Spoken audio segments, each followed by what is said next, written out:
In the heart of Jamaica, where the sun kisses the Caribbean Sea and reggae beats pulse through the streets of Kingston, there is a neighborhood called Augustown. It's a place where kids play cricket in dusty alleys with their grandmother selling jerk chicken from roadside stalls, and where laughter of teenagers blends with the hum of passing taxis. But in July of 2018, this vibrant community was shattered by a horror so unthinkable it left an entire island asking, how could this happen here? It started with a smell. It's not the usual earthy scent of rain and hot asphalt or the smoky tang of charcoal grills. This was a stench that clawed at the back of your throat. A sour, metallic odor that seeped from a modest house on Wally Close. Neighbors whispered at first, and then they gagged, and by day 3 they had no choice but to call police. What officers found in that bathroom would haunt Jamaica forever. A bathtub filled with murky liquid and human bones, and the chemical stink so potent it burned their eyes. This wasn't just a crime scene, it was a nightmare, and at the center of it all was a 13-year-old girl, Shanoya Wray.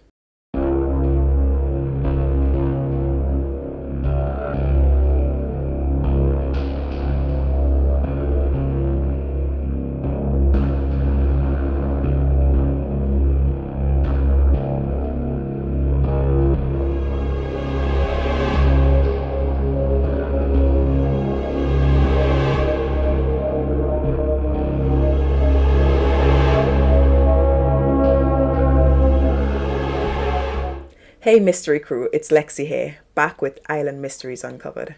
And before we dive into today's story, let's go on a quick Easter adventure.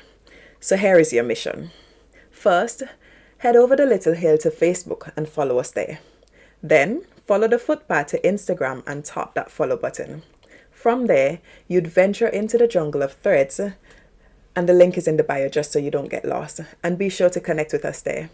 You'd surf the shows of TikTok and connect with us there collecting your 4th egg. And then finally, blast off to our newest frontier, Spotify. Yes, we are finally there. Be sure to hit follow and join the discussion, alright? Once you've conquered all 5 stops, give yourself a pat on the back because you've collected all your Easter eggs. Now, circle back here to YouTube and smash that like button. Subscribe and share this video to help us grow.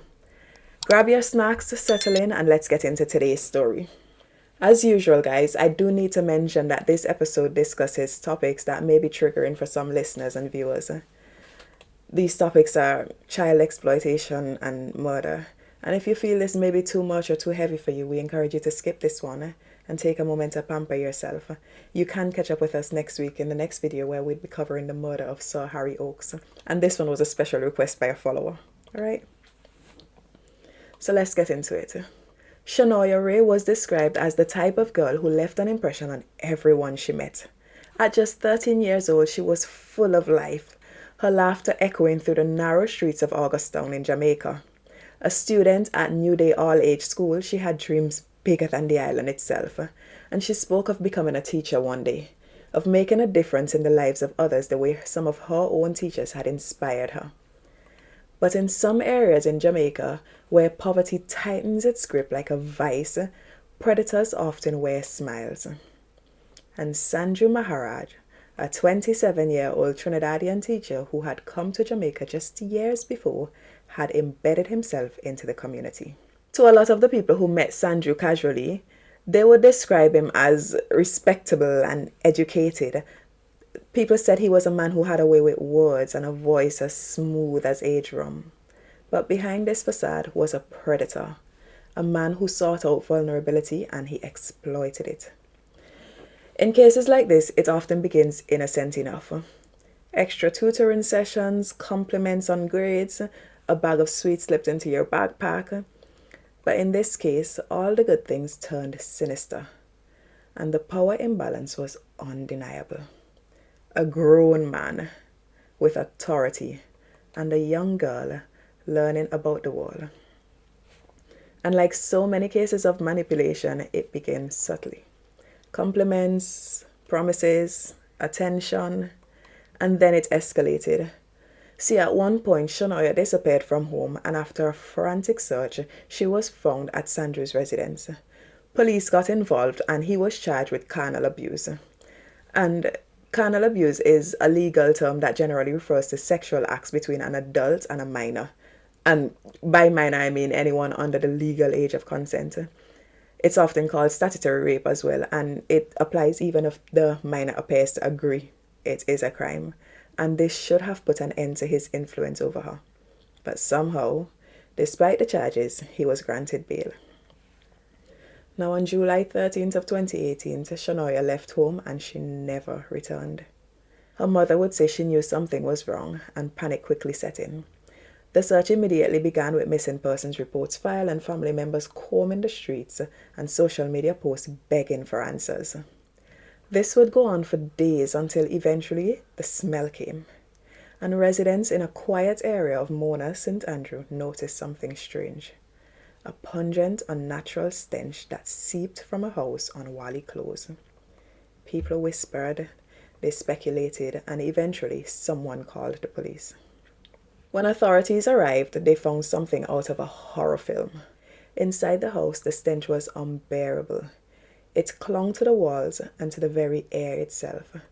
And following the smell, officers entered the bathroom, and there, submerged in a bathtub, filled with chemicals, were the skeletal remains. The attempt to destroy the body had failed. Neighbors would later report that they had seen Sandru acting strangely in the days before. He had tried to burn clothing, female clothing, and hair extensions in the yard, and some even speculated that he became erratic and nervous, and now it's clear why. So the remains that were discovered were sent for forensic testing, and the truth was undeniable. Little Shanoya Wray had been murdered, and her body discarded like an object, her future erased. Sandru was then arrested, and his calm demeanor shattered. Gone was the composed teacher. Now he was just a man caught in the gravity of his own monstrosity. And he wasn't alone. Authorities also arrested and charged Leonardo Madan, a medical student who allegedly knew about the crimes and failed to report it. And he was charged with misprision of a felony. Madan became another piece in this gruesome puzzle. There is a saying that goes, justice moves slowly, but it moves. And for 4 years, Shanoya's family waited, holding on to hope that the courts would deliver what the streets could not: accountability. And in June of 2022, that moment arrived, and Sandru pleaded guilty to 4 counts of having sexual intercourse with a minor, murder, and attempting to dispose of a corpse. He stood before the judge, this man who once held the future of children in his hands, now facing the consequences of destroying one of the lives of those very children. His sentence: 12 years for the sexual offenses, 21 years for murder, and 2 years for attempting to dispose of the body.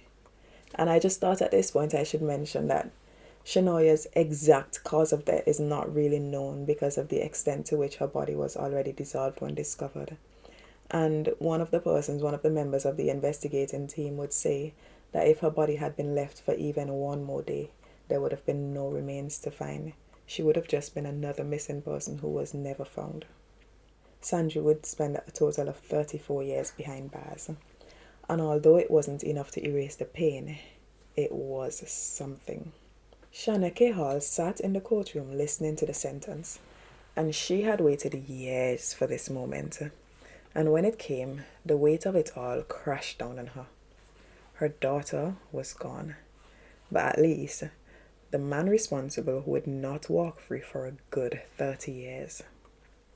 She would say in an interview, "Me happy with the sentence, 'cause a long time me I say, me want to see if the justice system will work." And for her, this wasn't just about Shanoya.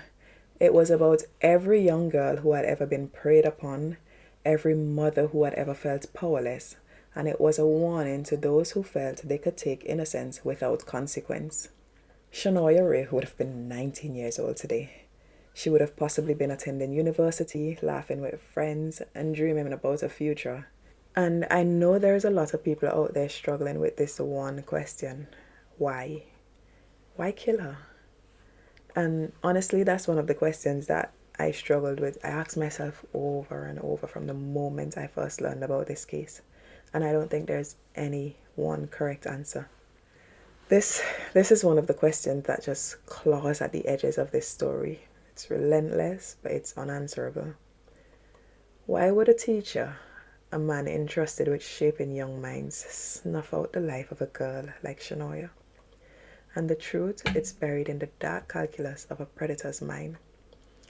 Sanju didn't kill her in a fit of rage or passion. This was cold and clinical and evil. And after grooming her for months, exploiting her trust, and facing near exposure in 2017, Shanoya became a liability. She was now old enough to testify and dismantle his facade of respectability, to send him to prison. So, he erased her. Not in a moment of panic, but with chilling precision. Chemicals to dissolve her body, flames to devour her belongings, and lies to shield his guilt. To him, she wasn't a child with dreams of teaching. She was evidence, a problem to solve. And the system that freed him after his first arrest, it whispered in his ear, "You can get away with this." But in the end, even monsters miscalculate, and the bathtub's acids failed to erase Shanoya's bone, just as Sanju's arrogance failed to outrun the justice system. For Shana K, the 34-year sentence is a hollow victory. And I could just picture her saying, "Me happy," but it nah heal nothing. Because no verdict can answer the why.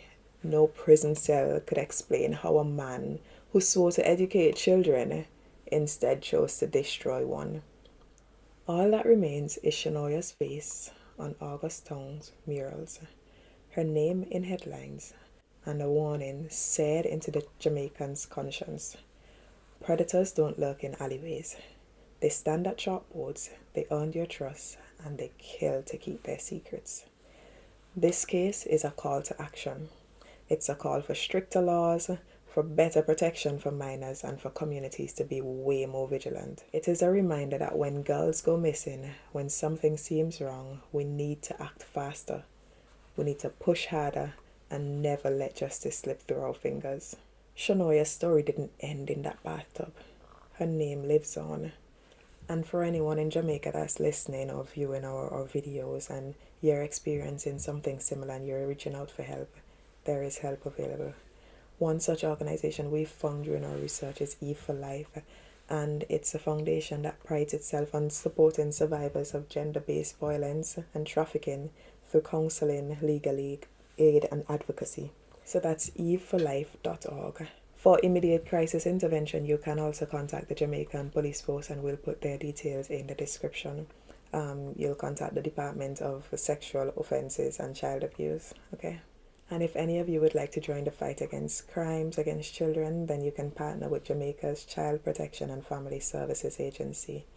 And it's a government body, and it aids with foster care reforms and community education and child welfare programs. We would also put the link to their sites in our description. If you're abroad and you'd like to donate to join the fight, you can donate to the Women's Media Watch Jamaica, and they combat gender-based violence through school workshops and media campaigns and teaching, and honestly their work is really good. We'll also link their information in the description for you guys. Okay? So the bottom line of all of this is no child should fight alone. So share these resources widely. And if this story has left you heartbroken, furious, or questioning how such tragedies occur, let's transform that grief into action. Subscribe, tap the bell, and stay informed on critical discussions like these. Share the video. Guys, remember, awareness is a really powerful tool against predators. They often like to hide in plain sight. Okay? That said, we invite you to join our conversation here and leave your comments below. Tell us about what you think. How do you think society failed Shanoya? What measures can we implement to better protect our children from things like grooming and abuse? Your insights could honestly spark meaningful change. All right. That said, don't forget to follow us on our social media platforms. We're available on Facebook, Instagram, and Threads. We are also on TikTok, so stay connected, okay? That exciting news, guys. We have officially launched our podcast. So you can now find us on Spotify, bringing these urgent conversations to you on the go. Thank you for bearing witness to Shanoya's story.